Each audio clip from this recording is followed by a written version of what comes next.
ஸ்ரீமதே ராமானுஜாய நமக. நாலாயிர திவ்ய பிரபந்தம். திருச்சந்த விருத்தத் தனியன்கள். திருக்கட்சி நம்பிகள் அருளிச் செய்தவை. தருச்சந்த பொழில்தழுவு தாரணியின் துயர் தீர திருச்சந்த விருத்தம் செய் திருமழிசை பரன்வருமூர் கருச்சந்தும் காரகிலும் கமழ்கோங்கும் மணனாரும் திருச்சந்தத்துடன் மருவு திருமழிசை வளம்பதியே. சந்தன மரம், கற்பக மரம் போன்ற மரங்களால் சூழ்ந்திருக்கின்ற சோலைகளை உடைய இந்த உலகமானது இவ்வுலகில் வசிக்கும் மக்களின் இடையறா துன்பங்கள் நீங்கும்படியாகவும் இவர்களின் மனம் மகிழும்படியாகவும் எண்ணி திருச்சந்த விருத்தம் என்னும் பாசுரங்களை அருளிச் செய்த திருமழிசை ஆழ்வார் அவதரித்த தலமான திருமழிசை என்னும் திருத்தலத்தில் சந்தனம், அகில், கோங்கு என்கிற மரங்களெல்லாம் நறுமணம் வீசுகின்றன.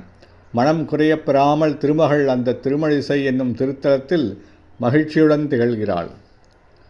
உலகும் மழிசை முள்ளுணர்ந்து தம்மில் புலவர் புகழக்கோளால் தூக்க உலகு தன்னை வைத்தெடுத்த பக்கத்தும் மானீர் மழிசையே வைத்தெடுத்த பக்கம் வலிது. பறந்து கிடக்கின்ற இவ்வுலகினையும் இவ்வுலகத்தின் உள்ளே அமைந்துள்ள திருமழிசை என்னும் திருத்தலத்தினையும் தனித்தனியே உள்ளத்தில் நின்று ஆராய்ந்து பார்க்குங்கால் வசிட்ட மாமுனி, பார்கவ மகரிஷி ஆகிய முனிவர்கள் புகழ்கின்ற நிலையில் தராசுக்கோளில் ஒரு தட்டில் எல்லா உலகங்களையும் மற்றொரு தட்டில் திருமழிசை என்னும் திருத்தலத்தினையும் வைத்து பார்க்கும்போது நீர்வளம் மிக்க திருமழிசை வைத்த தட்டே வலுவானதாக இருந்ததன் காரணமாக இப்பூவுலகில் மிகச்சிறந்த இடமே திருமழிசை ஆகும் என்று இப்பாசுரத்தின் மூலம் வலியுறுத்தப்படுகிறது. இவ்விரண்டும் திருக்கட்சி நம்பிகள் அருளிச் செய்தவை. ஸ்ரீமதே ராமானுஜாய நமக.